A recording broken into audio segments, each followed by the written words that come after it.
TET পরীক্ষা তাতেও প্রশ্নপত্র ফাঁস। আমরা জানতাম সরকারের এটা একটা চালাকি, একটা ভেলকি। এই টেট পরীক্ষার নামে বিভিন্ন পরীক্ষার্থীদের কাছ থেকে প্রচুর প্রচুর টাকা তুলে নেওয়া হবে, একদম সরকারি বিজ্ঞপ্তি দিয়ে তোলাবাজি। পরবর্তীতে প্রশ্ন ফাঁস, কোর্টে কেস হবে, নিয়োগ বন্ধ। কিরম পাশে আছে? আমরাও তো পাশে রয়েছি পশ্চিমবঙ্গ সরকারে। যদি উনি পাশেই থাকেন তাহলে কর্মচারীদের সাথে এসে বসতে অসুবিধা কোথায়? আমরা তো ওনাকে কামড়ে খেয়ে নেব না। উনি এসে আমাদের সাথে বসুন, আলোচনায় বসুন, যে আমার সরকারের যা অবস্থা আমি দিতে পারছি না, আমার যা ভাড়ারের অবস্থা আমি দিতে পারছি না, এইটুকু দিতে পারছি। এসে তো বসতে হয়। এত অহংকার রাখবেন কোথায় উনি? ওনার কর্মচারীদের সাথে বসতে ওনার আপত্তি কোথায়? মানসবাবুর আরেকটা কথা শুনলাম আমি ভিডিওতে, মানসবাবু বলেছেন আপনাদের বাছাই করা কয়েকজন নেতা নিয়ে দিল্লিতে যেয়ে বসুন, যন্তর মন্তরে বসুন।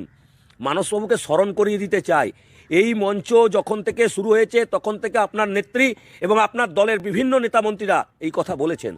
আমরা ওপেন চ্যালেঞ্জ করেছিলাম যে মাননীয়া ঘোষণা করুক যে ডিএ টাকা সেন্ট্রাল গভর্নমেন্ট দেয়নি, শ্বেতপত্র প্রকাশ করুক। আমরা মাননীয়ার নেতৃত্বে দিল্লি যে টাকাটা আদায় করে নিয়ে আসবো। মাননীয়া সেটা পারেননি। আমরা কিন্তু যন্তর মন্তরে যে বিক্ষোভ দেখিয়ে এসেছি। আমরা কেন্দ্রীয় মন্ত্রীর সাথে দেখা করেছি, ওনাকে বলেছি, ওনারা পরিষ্কার ভাষায় জানিয়ে দিয়েছেন কোনো টাকা বকেয়া নেই। আর যেটা এমজি এনার্জি এর টাকা, সেই টাকার হিসাব আপনারা দিচ্ছেন না, আপনারা টাকা নয়ছয় করছেন, আপনারা ভুয়ো বিল পাস করাচ্ছেন। তাহলে টাকা কী করে দেবে?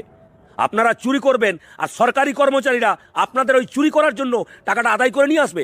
আপনার মুখ্যমন্ত্রী শ্বেতপত্র প্রকাশ করুক, আমরা কথা দিলাম আপনার মুখ্যমন্ত্রীর নেতৃত্বে, আমার মুখ্যমন্ত্রীর নেতৃত্বে আমরা দিল্লির যন্তর মন্তরে যে ধর্নায় বসবো। আমাদের মুখ্যমন্ত্রী মাননীয়া এত ভালো সান্টা ক্লজ, সারা পশ্চিমবঙ্গটাকে অর্থনীতির দিক থেকে দুর্বল করে দিয়েছেন। আপনি একটা সংসার চালাবেন, প্রতিদিন আপনি মাছ খেতে ভালোবাসছেন, ইলিশ খাবেন, মাংস খাবেন, ভালো কথা, কিন্তু বাজার থেকে ধার করে করে খাবেন, কতদিন চলবে? পশ্চিমবঙ্গের ঋণের পরিমাণ আজকে প্রায় 6 লক্ষ কোটি টাকা। একটা যে নবজাত শিশু জন্মগ্রহণ করছে তার মাথার উপর কত ঋণ বসছে সেটা একবারও ভেবেছেন?